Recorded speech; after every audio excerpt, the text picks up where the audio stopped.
Hello everyone.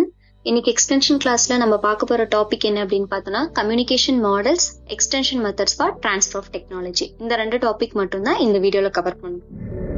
Communication பொறுத்த வரைக்கும் ஒவ்வொரு ஆத்தர்ஸ் ஒவ்வொரு மாதிரியான டெஃபினேஷன் கொடுத்துருப்பாங்க. அதுல பேசிக்கான டெஃபினேஷன்ஸ் பாத்தீங்க அப்படின்னா ரோஜர்ஸ் சொல்றதும் லீகன் சொல்றதும் ரொம்ப இம்பார்ட்டன்ட். லீகன்ஸை பொறுத்த வரைக்கும் கம்யூனிகேஷன் அப்படிங்கிறது என்னன்னா ஒரு process of exchange of ideas தான். ஒரு ரெண்டு பர்சன்ஸோ அல்லது குரூப் ஆஃப் பீப்புள் கிட்ட ஐடியாஸ் எக்ஸ்சேஞ்ச் பண்றதோ அல்லது ஃபேக்ட்ஸா இருக்கலாம், ஃபீலிங்ஸா இருக்கலாம். எதுக்காக அப்படின்னா நம்ம கம்யூனிகேஷனோட பேசிக் பர்பஸே ஒரு விஷயத்த நம்ம சொல்ல வரோம், அது ரிசீவர் புரிஞ்சுக்கணும் அப்படிங்கிற மைண்ட் செட்ல சொல்றது தான். கம்யூனிகேஷன் அப்படிங்கிறது ஒரு லாட்டின் வேர்ட் கம்யூனிஸ் அப்படிங்கிற வேர்ட்ல இருந்து எடுத்திருப்பாங்க. அதோட மீனிங் என்னன்னா காமன். சோ பேசிக்கா ஒரு சென்டருக்கும் ரிசீவருக்கும் நடுவுல மெசேஜ் டிரான்ஸ்பர்மேஷன் ஆகுது. அதோட இம்பார்ட்டன்டான விஷயத்த அவங்க புரிஞ்சுக்கணும்னு சொல்றதா கம்யூனிகேஷனோட ப்ராசஸ். ரோஜர்ஸ் என்ன சொல்லியிருப்பாரு அப்படின்னு பார்த்தோன்னா மெசேஜ் அப்படிங்கிற ஒரு விஷயம் சோர்ஸ் கிட்ட இருந்து ரிசீவருக்கு டிரான்ஸ்மிட் ஆகுது. அந்த ப்ராசஸ் தான் கம்யூனிகேஷன் அப்படின்னு சொல்லியிருப்பாங்க. அக்ரிகல்ச்சர் கம்யூனிகேஷன் அப்படிங்கிறது என்னன்னா கம்யூனிகேஷன் வந்து அக்ரிகல்ச்சர் பேஸ் பண்ணி இருக்கும். ஒரு ஃபார்ம் டெக்னாலஜிஸை டிரான்ஸ்ஃபர் பண்றதுக்காகவோ இல்லைன்னா ஒரு இன்ஃபர்மேஷனை ஃபார்மர்ஸ் கிட்ட சொல்றதுக்காக நம்ம யூஸ் பண்ற ப்ராசஸ் இருக்குல்ல, அது அக்ரிகல்ச்சர் கம்யூனிகேஷன் அப்படின்னு சொல்லியிருப்பாங்க. பொதுவா ஒரு ஸ்டேட் அக்ரிகல்ச்சர் யூனிவர்சிட்டி இருக்கு அப்படின்னு பார்த்தோம்னா அதோட மேண்டேட்ஸ் வந்து 3 இருக்கும். எஜுகேஷன், எக்ஸ்டென்ஷன், ரிசர்ச் அப்படின்னு சொல்லுவோம். ஸோ அப்போ அந்த ரிசர்ச் வந்து ஃபார்மர்ஸ் கிட்ட கொண்டு போய் சேர்க்கறதுக்கு நடுவுல எக்ஸ்டென்ஷன் தேவைப்படுது. அப்ப அங்க கம்யூனிகேஷன் அப்படிங்கிறது வந்து தேவைப்படுற ஒரு விஷயமா இருக்கு. யூஸ்வலா நம்ம கம்யூனிகேஷன் கொடுக்கறது வந்து அங்க என்ன ஆகும் அப்படின்னா டிசரபிள் சேஞ்சஸா வந்து நிற்கும். அப்போ நம்ம சொல்ல வர விஷயம் அவங்க அக்செப்ட் பண்ணிட்டு சேஞ்ச் பண்ணாங்க அப்படின்னா ப்ரொடக்டிவிட்டி ஆகட்டும், ப்ராஃபிட்டபிலிட்டி ஃபார்மர்ஸ்க்கு வந்து அதிகமா இருக்கும். கீ எலிமெண்ட்ஸ் ஆஃப் கம்யூனிகேஷன் லீகன்ஸ் பொறுத்த வரைக்கும் 6 சொல்லியிருப்பாரு. இதே தான் லீகல் மாடல் ஆஃப் கம்யூனிகேஷனாலும் இதே 6 விஷயம் தான் வரும். 6 எலிமெண்ட்ஸ் அப்படிங்கிறது வந்து கம்யூனிகேட்டர், மெசேஜ் அல்லது content, channel of communication, treatment of message, audience response. இந்த 6ல எந்த எலிமெண்ட் ரொம்ப இம்பார்ட்டன்ட்னு கேட்டாங்கன்னா ஆடியன்ஸ். யாரு ரிசீவ் பண்றாங்களோ அவங்க தான் key element, important element of communication அப்படின்னு சொல்லியிருப்பாங்க. கம்யூனிகேட்டர் அப்படிங்கிறவங்க யாருன்னா யார் அந்த கம்யூனிகேஷனை ஃபர்ஸ்ட் ஸ்டார்ட் பண்றாங்களோ அவங்க தான் கம்யூனிகேட்டர் அப்படின்னு சொல்லுவாங்க. அதாங்க கொடுத்துருப்பாங்க person who starts the process of communication அப்படிங்கிறது தான். இவர் தான் சோர்ஸா இருப்பாரு. ஜென்ரலா இவங்க கொடுக்கக்கூடிய மெசேஜ் எப்படி இருக்குன்னா ஆடியன்ஸ்க்கு போய் ரீச் ஆகிற மாதிரியும் கரெக்டா இன்டர்பிரிட்டேஷன் கொடுக்குற மாதிரியான விஷயத்த கம்யூனிகேட்டர் கையில தான் இருக்கு. சோ அவருக்கு எப்பவுமே ஒரு கான்பிடன்ஸ் இருந்தா மட்டும்தான் இன்ஃபர்மேஷன் கரெக்டா போய் சேரும். நெக்ஸ்ட் வந்து மெசேஜ் அப்படிங்கிறது என்ன இன்ஃபர்மேஷன் கொடுக்குறோமோ அதுதான் மெசேஜ். ஃபார் எக்ஸாம்பிள் ஒரு பெஸ்ட் பத்தி சொல்றோமா இல்ல டிசீஸை பத்தி சொல்றோமா, என்ன இன்ஃபர்மேஷன் வந்து ஆடியன்ஸ் ரிசீவ் பண்ணணும்னு சொல்லிட்டு நம்ம கம்யூனிகேட்டர் விஷ் பண்றாங்களோ அதுதான் மெசேஜ் அப்படின்னு சொல்லுவாங்க. எப்பவுமே ஒரு நல்ல மெசேஜ் அப்படிங்கிறது என்னன்னா என்ன நம்ம இன்டென்ஷன்ல, ஃபார் எக்ஸாம்பிள் ஏதோ ஒரு அப்ஜெக்டிவ் ஃபிக்ஸ் பண்ணி சொல்றோம்னா அது கரெக்டா போய் சேருதா அப்படிங்கறத பார்க்கணும். அதே சமயம் ஆடியன்ஸ்க்கு அது ரொம்ப ஈஸியா அண்டர்ஸ்டாண்ட் பண்ற மாதிரியான விஷயமா நம்ம சொல்லணும்.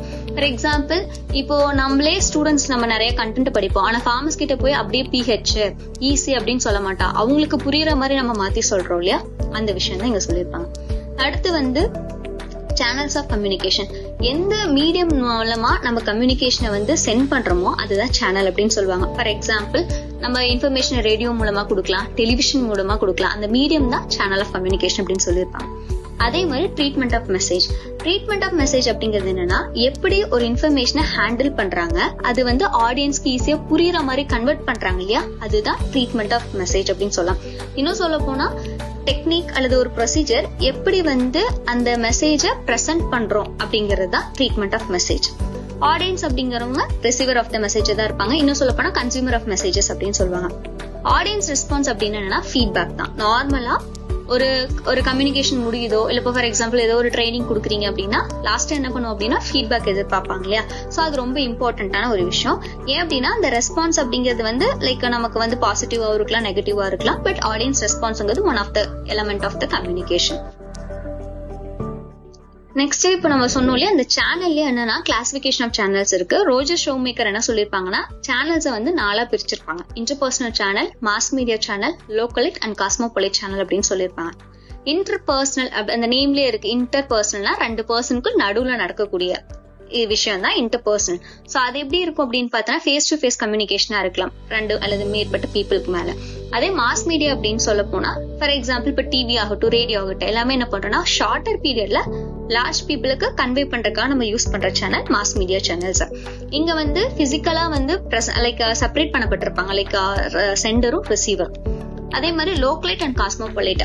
லோக்காலிட்டி அப்படின்னாவே தெரியும், லோக்கல் பீப்புள் நம்ம யார் சொல்லுவோம், அதே இடத்துல இருக்கவங்கள தான் லோக்கல் பீப்புள்னு சொல்றோம். அதே மாதிரிதான் இங்க லோக்காலைட் அப்படின்னு மென்ஷன் பண்றவங்க யாருன்னா அந்த சோஷியல் சிஸ்டத்துக்குள்ளாரே இருக்கவங்க எல்லாமே லோக்கலைட்ல வருவாங்க. காஸ்மோபாலிட் அப்படிங்கிறவங்க யாரா இருப்பாங்கன்னா out side the system.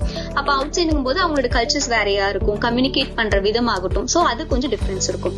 So இப்போ லோக்கலைட் அப்படிங்கிறவங்க அந்த சோஷியல் சிஸ்டம்ல இருக்கவங்க, அந்த காஸ்மோபாலிட் சேனல்ஸ்ங்கிறது வெளியிருந்து வரவங்க தான்.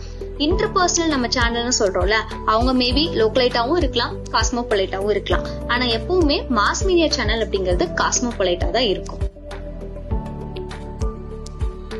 Next communication process. இப்ப நம்ம ஃபர்ஸ்ட் சொன்னோம்ல கீ எலிமெண்ட்ஸ் ஆஃப் கம்யூனிகேஷன், அதை தான் இங்க சொல்லியிருப்பேன். கம்யூனிகேஷன் ப்ராசஸ்ங்கிறது அதுதான். இப்போ ஒரு சென்டர் வந்து ஒரு ஐடியாவை மெசேஜா நம்ம என்கோட் பண்ணுவார். எப்பவுமே என்கோடிங் அப்படிங்கிறது வந்து சென்டர் கிட்டயும், டீகோடிங் அப்படிங்கிறது ரிசீவர் கிட்ட இருக்குன்னு சொல்லுவோம். பட் சம்டைம்ஸ் அவர் என்ன டீகோட் பண்ணணும்னு நினைக்கிறாரோ அந்த விஷயத்தை என்கோட் பண்ணணும். ஸோ இட் போத்ஸ் சென்டர் கிட்டயும் என்கோடிங் டீகோடிங் ஆப்ஷன்ஸ் இருக்கும். அதுக்கப்புறம் சிக்னல் அப்படிங்கிறது நம்ம எந்த சேனல் சொல்றோமோ அந்த மாதிரி இன்ஃபர்மேஷன் டிரான்ஸ்மிட் ஆகுது. லாஸ்டா வரும்போது ரெசிபியன்ட் எப்படி டீகோட் பண்றாங்க அப்படிங்கறத புரிஞ்சுக்கிறவங்க. நெக்ஸ்ட் வந்து மீனிங் ரிசீவ் ஆயிடுச்சா இல்லையா அப்படிங்கறத நம்ம ஃபீட்பேக் மூலமா திருப்பி நம்ம வந்து சென்டர் கிட்ட கொண்டு போறதுதான் கம்யூனிகேஷன் ப்ராசஸ். சோ அந்த கீ எலிமெண்ட்ஸ் ஒரு ப்ராசஸா நடக்கிறதா communication process. Basic functions of communication. 4 important function சொல்லுவாங்க கம்யூனிகேஷன் பொறுத்த வரைக்கும். எதுக்கு நீங்க கம்யூனிகேட் பண்ணணுங்கிறது information function, command function, influence function, integrative function. இப்போ இன்ஃபர்மேஷன் ஃபங்க்ஷன் அப்படின்னா என்னன்னா ஒரு விஷயத்த இன்ஃபார்ம் பண்றதுக்காக கம்யூனிகேஷன் நடக்கும். ஜஸ்ட் இது இப்படி நடக்க போகுது அப்படின்னு ஒரு இன்ஃபர்மேஷன் கன்வே பண்றோம் இல்லையா, அதுதான் இன்ஃபர்மேஷன் ஃபங்க்ஷன். சோ அது எப்பவுமே வந்து எப்படி சொல்றது அப்படின்னா டைரக்டாவும் இருக்கலாம். நீங்க சொல்ற விஷயங்கள் வந்து இப்ப ஃபேஸ் டு ஃபேஸ் கம்யூனிகேட்டாவும் பண்ணலாம். அதே சமயம் இப்போ சர்க்குலர்ஸ் லெட்டர்ஸ் எல்லாம் கொடுக்குறாங்க இல்லையா, அந்த மாதிரி இன்ஃபார்ம் பண்றதுக்கு லைக் இப்போ லீஃப்லெட்ஸ் கொடுக்கறது ஃபார்மர்ஸ்க்கு, அந்த மாதிரி சொல்றது இன்ஃபர்மேஷன் ஃபங்க்ஷன். அடுத்து கமாண்ட் அல்லது இன்ஸ்ட்ரக்டிவ் ஃபங்க்ஷன் அப்படின்னா என்னன்னா ஒரு ஆர்கனைசேஷனோ ஒரு சொசைட்டியோ இருக்கும்னா சுப்பீரியர் வந்து என்ன பண்ணுவாங்க, உங்களோட சபார்டினேட்ஸ்க்கு வந்து இன்ஸ்ட்ரக்ஷன்ஸ் கொடுப்பாங்க இல்லையா, இல்லைன்னா சம்டைம்ஸ் ஆர்டர் போடலாம். அதுவுமே ஒரு வகையான ஃபங்க்ஷன் தான். ஸோ கமாண்ட் அல்லது இன்ஸ்ட்ரக்டிவ் ஃபங்க்ஷன் அப்படின்னு சொல்லுவோம். இன்ஃப்ளூயன்ஸ் அல்லது பர்சிவேசிவ் ஃபங்க்ஷன் அப்படின்னா என்னன்னா பீப்புளை இன்ஃப்ளூயன்ஸ் பண்றதுக்காக அந்த கம்யூனிகேஷன் யூஸ் பண்றது. இப்போ ஃபார் எக்ஸாம்பிள் ஒரு எக்ஸ்டென்ஷன் ஏஜென்ட் இருக்காங்கன்னா ஒரு டெக்னாலஜியை கன்வின்ஸ் பண்றதுக்காக ஃபார்மர்ஸ் கிட்ட போய் பேசுவாங்க இல்லையா, அதை வந்து இன்ஃப்ளூயன்ஸ் ஃபங்க்ஷன் அப்படின்னு நம்ம சொல்றோம்.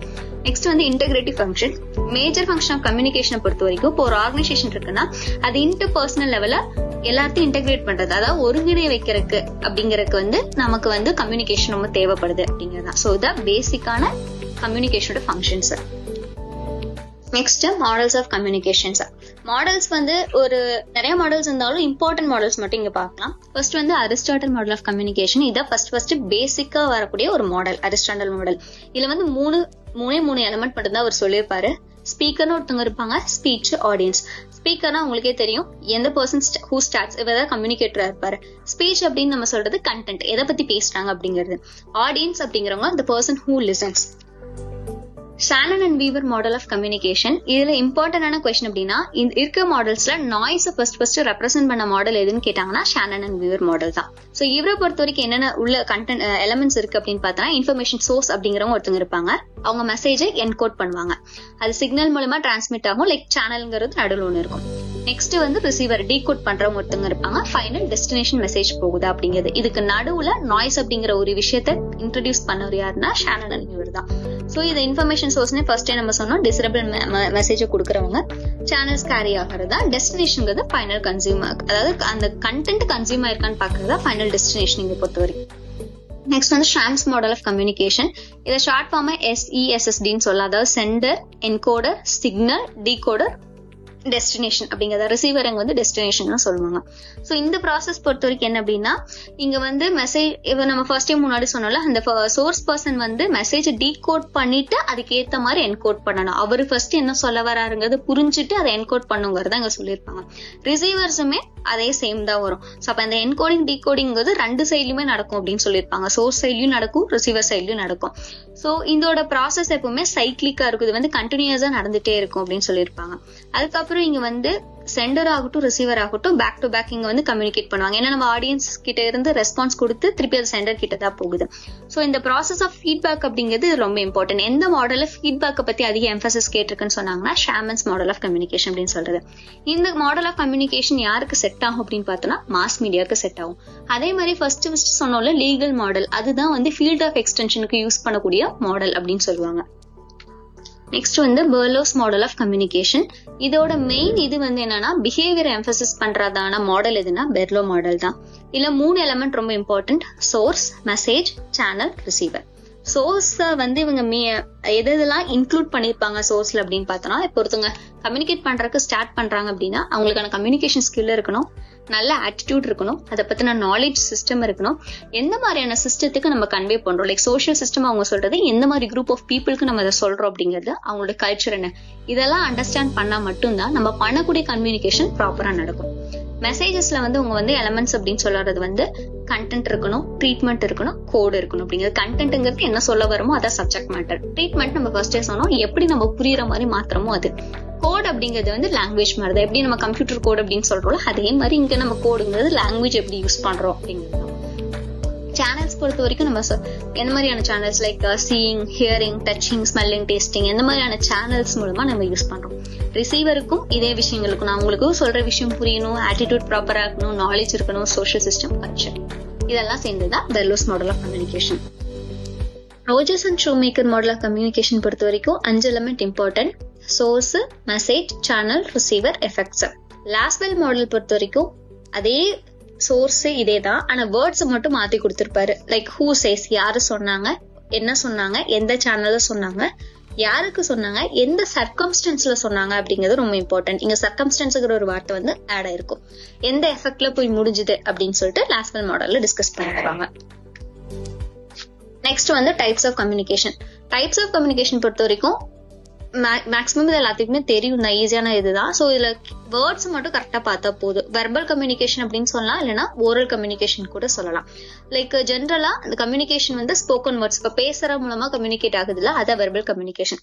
அதே வந்து ஓரல், ரிட்டன் ரெண்டுமே சொல்லுவாங்க. வெர்பல் கீழே ஓரல் கம்யூனிகேஷன் வரும், ரிட்டன் கம்யூனிகேஷன் மூலமா வரும். வேர்ட்ஸ் ஜஸ்ட் ஸ்போக்கன் வேர்ட்ஸ் மூலமா சொல்றது ஓரல்ல வரும், ரிட்டன்ங்கிறது ரிட்டன் ஃபார்ம்ல கொடுக்கறது. நான் வெர்பல் கம்யூனிகேஷன் பொறுத்த வரைக்கும் என்னன்னா done without speaking or writing, எழுதுறது மூலமா சொல்றது மூலமா, ஃபார் எக்ஸாம்பிள் பாடி லாங்குவேஜ் மூலமா சொல்றது, இதெல்லாமே நான் வெர்பல் கம்யூனிகேஷன்ல வருது.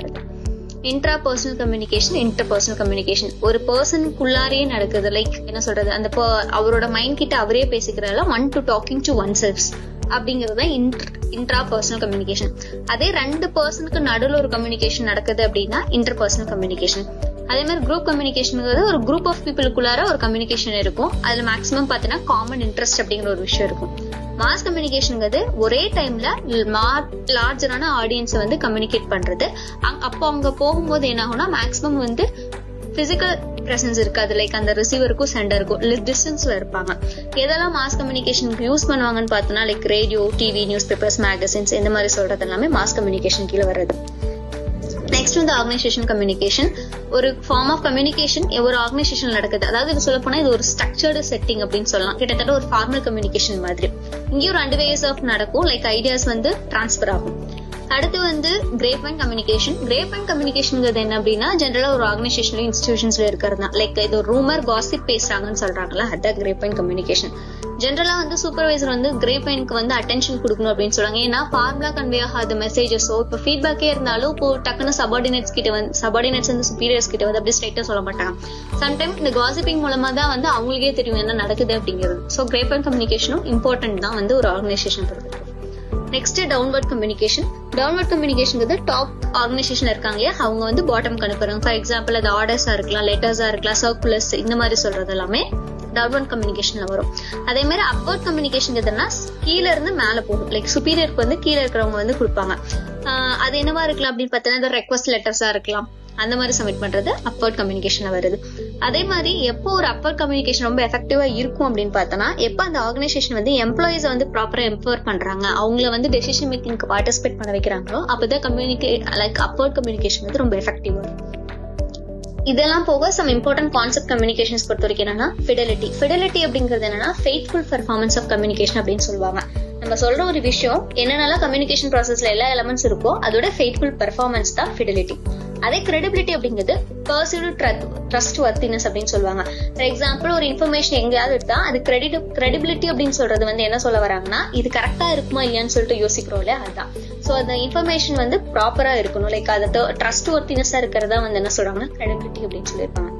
எம்பத்தி அப்படிங்கிறது என்னன்னா ஃபார் எக்ஸாம்பிள் நம்ம அடிக்கடி சொல்லுவோம்ல, என் இடத்துல இருந்து நீ யோசிச்சு பார்த்ததான் உனக்கு தெரியும் அப்படின்னு நம்ம சொல்றோம்ல, அதே தான். ஸோ ஒரு பர்சனோட சுச்சுவேஷன்ல நம்ம அவங்களா இருந்தா என்ன பண்ணிருப்போம், அவங்களோட சுச்சுவேஷன்ல நம்ம எப்படி ரியாக்ட் பண்றோம்னு யோசிக்கிறோம்ல, அதான் எம்பத்தி அப்படிங்கிறது.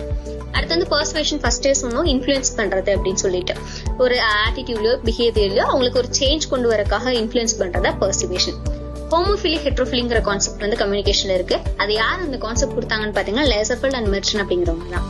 ஹோமோஃபிலி அப்படிங்கிறதுனா ஒரு பேர் ஆஃப் இண்டிவிஜுவல்ஸ் லைக் அல்லது குரூப் ஆஃப் பீப்புள் வந்து இன்ட்ராக்ட் பண்றது வந்து சிமிலரா இருக்கும். சர்டன் ஆட்ரிபியூட்ஸ், அவங்களோட ஆட்டிடியூட் ஒரே மாதிரி இருக்கும், அவங்களோட வேல்யூஸ் பிலீஃப்ஸ் எல்லாமே ஒரே மாதிரி இருக்கவங்க இன்ட்ராக்ட் பண்ணாங்க, அதே ஹோமோஃபிலி. அதே ஹெட்ரோஃபிலி அப்படின்னா அவங்களோட சர்டன் ஆட்ரிபியூட்ஸ்ல வந்து டிஃபரன்சஸ் இருக்கலாம். ஃபார் எக்ஸாம்பிள் ஏஜ்ல டிஃபரன்ஸ் வருது, பிலீஃப்ல டிஃபரன்ஸ் வருது. சில கிட்டத்தட்ட இது ஹோமோஜினியஸ் ஹெட்ரோஜினியஸ் நம்ம சொல்றோம்ல, அதே கான்செப்ட் தான் இங்க இருக்கு. நெக்ஸ்ட் வந்து extension methods for transfer of technology. பேசிக்கா எக்ஸ்டென்ஷன் மெத்தட் அப்படிங்கிறது என்னன்னா, எந்த மாதிரியான டூல்ஸ் டெக்னிக்ஸ் வந்து கம்யூனிகேஷன் வந்து ரூரல் பீப்புளுக்கும் எக்ஸ்டென்ஷன் ஒர்க்கர்ஸ்க்கும் நடுவில் நடக்குதோ அந்த மெத்தட் தான் எக்ஸ்டென்ஷன் டீச்சிங் மெத்தட் அப்படின்னு சொல்லியிருப்பாங்க. இதை பேசிக்கா 2 விதமா கிளாஸிஃபை பண்ணிருப்பாங்க. இல்ல கொஸ்டின் என்னன்னா, இந்த மெத்தட் எந்த கிளாசிபிகேஷன் கீழே வரும்னு சொல்ல கேட்பாங்க. லைக் அக்கார்டிங் டு யூசி கீழே வருமா, அக்கார்டிங் டு ஃபார்ம் கீழே வருமான்னு கேட்பாங்க. அதே மாதிரி பர்டிகுலரா ஒரு மெத்தட் வந்து எந்த கான்டாக்ட் கீழே வரும் அப்படிங்கறத கொஸ்டின் ஏரியாவா இருக்கும். ஸோ அக்கார்டிங் டு யூஸ் பொறுத்த வரைக்கும் 3 விஷயம் இருக்கு. Individual contact method, group contact method, mass method அப்படின்னு சொல்லுவோம். இண்டிவிஜுவல் கான்டாக்ட் மெத்தட்ல ஃபர்ஸ்ட் இருக்கிறது farm and home visit. Like முன்னாடி எல்லாம் இருக்கும் இல்லையா, ட்ரைனிங் அண்ட் விசிட் சிஸ்டம் மாதிரி சொல்லுவாங்க. இண்டிவிஜுவல் ஃபார்மர்ஸை போய் நம்ம பாக்குறோம் இல்லையா, அதான் ஃபார்ம் அண்ட் ஹோம் விசிட். அடுத்து ஆஃபீஸ் கால்ஸ், நார்மலா ஃபார்மர்ஸ்க்கு கால் பண்றது, லைக் ஏஓ ஆஃபீஸ்ல இருந்து கால் பண்ணி பேசுறது, இந்த மாதிரி ஆஃபீஸ் கால்ஸ். அதுக்கப்புறம் வந்து டெலிஃபோன் கால்ஸ் மூலமா கம்யூனிகேட் பண்றது, பர்சனல் லெட்டர்ஸ் அனுப்புறது. மினிகிட் ட்ரையல்ங்கிறது ஒரு குட்டியூண்டு லைக் சின்ன எக்ஸ்பெரிமெண்ட்டுக்காக வந்து என்ன பண்ணுவோம்னா, இண்டிவிஜுவல் ஃபார்மர்ஸ்க்கு நம்ம கொண்டு போய் இதை போட்டு இது கொஞ்சோண்டு ஏரியால போட்டு பாருங்க, சக்சஸ் ஆனா அதுக்கப்புறம் நம்ம பண்ணலாம் அப்படின்னு சொல்லி குட்டியூண்டு எக்ஸ்பெரிமெண்ட்டுக்காக நம்ம கொடுக்குறாங்க இல்லையா, அதான் மினிகிட் ட்ரையல்ஸ். அடுத்து ஃபார்ம் கிளினிக், நம்ம அட்வைசரி சர்வீஸ்க்காக நம்ம போறோம் இல்லையா, லைக் அக்ரி கிளினிக்ஸ், இதெல்லாமே வந்து இண்டிவிஜுவலா தான் வரும். ஏன்னா அந்த கன்சர்ன் பர்சன் ஸ்ட்ரைட்டா போய் இண்டிவிஜுவலா தான் வந்து அந்த ஆஃபீஸரை பாக்குறாங்க. ஸோ அது இண்டிவிஜுவல் கான்டாக்ட் மெத்தட்ல வருது. நெக்ஸ்ட் வந்து குரூப் மெத்தட். குரூப் மெத்தட்ல வந்து சில இடத்துல வந்து இந்த ரிசல்ட் டெமான்ஸ்ட்ரேஷன் மெத்தட் டெமான்ஸ்ட்ரேஷன் மாத்தி ஒரு லைக் இண்டிவிஜுவல் மெத்தட்ல சில இடத்துல கொடுத்துப்பாங்க. கரெக்டான ஆன்சர் ரெண்டுமே குரூப் கான்டாக்ட் மெத்தட்ல தான் வரும், ரிசல்ட்டும் சரி மெத்தடும் சரி. ரிசல்ட் மெத்தட் டெமான்ஸ்ட்ரேஷனுடைய பேசிக் பிரின்சிபல் என்னன்னா, சீயிங் இஸ் பிலீவிங், பாக்குறது நம்புறது அப்படிங்கிறது. மெத்தட் டெமான்ஸ்ட்ரேஷன்ங்கிறது லேர்னிங் பை டூயிங், இதோட பிரின்சிபல் ரொம்ப important. Next field days, meetings, lectures, field trip, இந்த மாதிரி எல்லாம் வந்து குரூப் கான்டாக்ட் மெத்தட்ல கொண்டு வந்திருப்பாங்க. இன்னும் இம்பார்ட்டன்டான விஷயம் என்னன்னா, ரிசல்ட் டெமான்ஸ்ட்ரேஷனை பொறுத்த வரைக்கும் எதுக்காக அது இது பண்றாங்க அப்படின்னு பார்த்தோம் அப்படின்னா, ஒரு அடாப்ஷன் வந்து எஃபெக்டிவா இருக்கணுங்கிறதுக்காகவும், அதே சமயம் வந்து ஒரு விஷயத்த கம்பேர் பண்ணி காமிப்பாங்க. லைக் இந்த வெரைட்டி வந்து இந்த வெரைட்டியோட உங்களுக்கு ஈல்டு அதிகமா இருக்கு, அதனால இது போங்க அப்படின்னு சொல்றதுக்கு சக்சஸா காமிச்சாதான் ஃபார்மர்ஸ் இது அக்செப்ட் பண்ணுவாங்க இல்லையா, அதுக்காக போறேன். அதே மெத்தட் டெமான்ஸ்ட்ரேஷன் எதுக்குன்னா, ரொம்ப இம்பார்ட்டன்ட் ஆனது ஸ்கில்ல நீங்க வந்து சொல்லித்தரக்கு எந்த மெத்தட் யூஸ் பண்ணுவீங்க கேட்பாங்க, மெத்தட் டெமான்ஸ்ட்ரேஷன் தான். ஃபார் எக்ஸாம்பிள் ஒரு மெஷின் எப்படி ஒர்க் பண்ணுறதுன்னு பண்ணி காமிக்கிறாங்க இல்லையா, அதுதான் மெத்தட் டெமான்ஸ்ட்ரேஷன். நெக்ஸ்ட் வந்து field days, formal days, meetings, இதெல்லாமே உங்களுக்கு தெரியும். நெக்ஸ்ட் வந்து மாஸ் கான்டாக்ட் மெத்தடை பொறுத்த வரைக்கும் bulletins, leaf letters, folders, news letter, magazine. Leaf letter பொறுத்த வரைக்கும் ஒரே ஒரு பேஜ்ல நம்ம ஒரே சிங்கிள் பேஜ்ல வந்து இன்ஃபர்மேஷன் கொடுக்கறது. ஃபோல்டர்ல வந்து 2 to 4 பேஜஸ் வரைக்கும் வரும். அதே புல்லட்டைன் எடுத்துக்கிட்டீங்கன்னா 24 இருந்து 40 பேஜஸ் வரைக்கும் வரும். நியூஸ் லெட்டர் பொறுத்த வரைக்கும் நியூஸ் பேப்பரே லைக் மினியேச்சர் நியூஸ் பேப்பர்னு சொல்லுவாங்க, அதுதான் நியூஸ் லெட்டர். நல்ல குட் குவாலிட்டியில நியூஸ் பேப்பரோட மினியேச்சரை தான் நம்ம நியூஸ் லெட்டர் அப்படின்னு சொல்லுவோம். நெக்ஸ்ட் நியூஸ் ஸ்டோரிஸ் போடுறது, சர்க்குலர் லெட்டர்ஸ் அனுப்புறது, ரேடியோ, டெலிவிஷன், இது போஸ்டர்ஸ் கொடுக்கறது, இதெல்லாமே வந்து மாஸ் கான்டாக்ட் மெத்தடுக்குள்ள வரும். நெக்ஸ்ட் வந்து அக்கார்டிங் டு ஃபார்ம் கீழே வந்து பாத்தீங்கன்னா, ரிட்டன்ல வந்து bulletins, leaflets, news articles, personal letters, இதெல்லாமே. ஸ்போக்கன் பொறுத்த வரைக்கும் மீட்டிங்ஸ் கண்டக்ட் பண்றது, ஃபார்ம் லைக் கால்ஸ், ரேடியோ, அதே இதை நம்ம எப்படி கொடுக்குறோங்கிறத பொறுத்து மாறி இருக்கும். நெக்ஸ்ட் வந்து விஷுவல் அல்லது அப்ஜெக்டிவ் பொறுத்த வரைக்கும் பாக்குறது நம்ம ரிசல்ட் டெமான்ஸ்ட்ரேஷன், எக்ஸிபிஷன்ஸ், போஸ்டர்ஸ் கொடுக்கறது, சார்ட், ஸ்லைட்ஸ், ஆடியோ, லைக் நம்ம கொடுக்கக்கூடிய விஷுவல் எய்ட்ஸ் எல்லாம் இருக்குல்ல, இதெல்லாமே இது கீழே வருது. ஸ்போக்கன் அண்ட் விஷுவல்ஸ் அப்படிங்கிறது மெத்தட் டெமான்ஸ்ட்ரேஷன் மீட்டிங்ஸ் தாங்க வந்து பார்த்தோன்னா விஷுவலாவும் செஞ்சுட்டே இருப்பாங்க, அதே சமயம் உங்க இன்ஸ்ட்ரக்ஷன்ஸும் கொடுத்துட்டு இருப்பாங்க. அதே மாதிரி meetings at result demonstrations, motion pictures, charts, television, இதெல்லாமே வந்து இதுல வரக்கூடியதுதான். ஸோ இதுல இம்பார்ட்டன்டான விஷயம் என்னன்னா, எந்த மெத்தடு கீழே என்னென்ன வருது அப்படிங்கறத கொஸ்டின் ஏரியாஸா இருக்கும். ஸோ இந்த கிளாஸ்ல பேசிக்கா கம்யூனிகேஷனுடைய என்னென்ன மாடல்ஸ் இருக்கு, எந்த மாதிரியான கம்யூனிகேஷன் டைப்ஸ் இருக்கு, அதுக்கப்புறம் எக்ஸ்டென்ஷன் டீச்சிங் மெத்தட்ஸ் வந்து பார்த்திருக்கோம். ஸோ இதை ஒரு டைம் ஃபுல்லா பாருங்க. தேங்க்யூ.